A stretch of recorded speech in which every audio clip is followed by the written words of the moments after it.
For years, I became romantically involved with men who weren't emotionally available or capable of making a long-term commitment. My relationships were full of pain.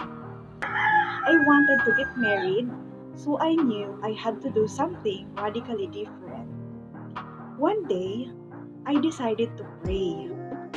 God, I don't know how to pick the right partner, so please, choose my divine beloved for me and prepare us both for our upcoming union. And God, just so I'm sure to know who you've been chosen for me, let Him somehow present me with a blue rose. Every day, after that for 5 months, I affirmed that my divine beloved was coming to me and that we would recognize each other at the right time. Every day, I let go of a little more control and opened a little more to God loving me. And every day, I looked for my blue rose. 12 days after I left my abusive boyfriend, I attended a networking luncheon where Alan Cohen was speaking. He spoke about the power each of us has to bless another human being. It touched me so deeply that when he invited us all to do a blessing exercise, I was the first to jump out of my chair.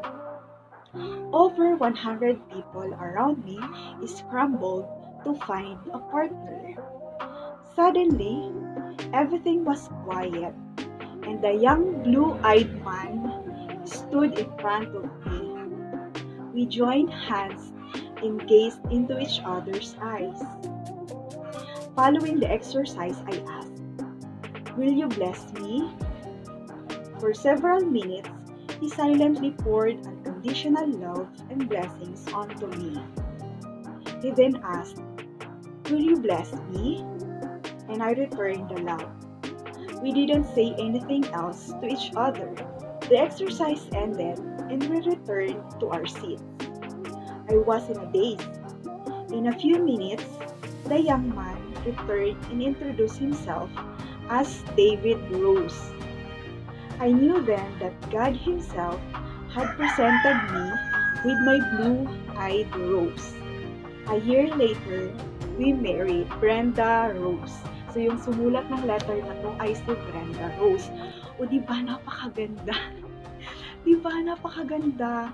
So, gusto ko itong i-share sa inyo dahil alam mo yung pinaka-lesson na makuha natin dito sa kwento niya is kapag ka naghahanap tayo ng ating Mr. Right or yung soulmate na kumbaga gusto nating makasama habang buhay, katuwang sa buhay, diba, sa hirap at ginhawa.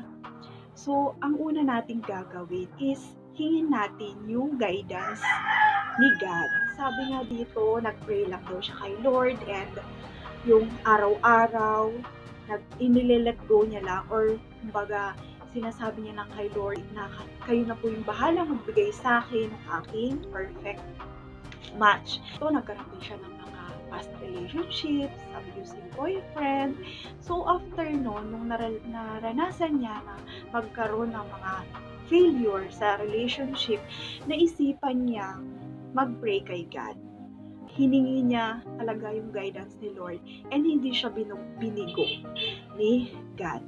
Diba? Binigay talaga sa kanya. Sa iba dyan na lagi na lang nasasaktan sa mga past relationship, hindi nyo naahanap yung para sa inyo.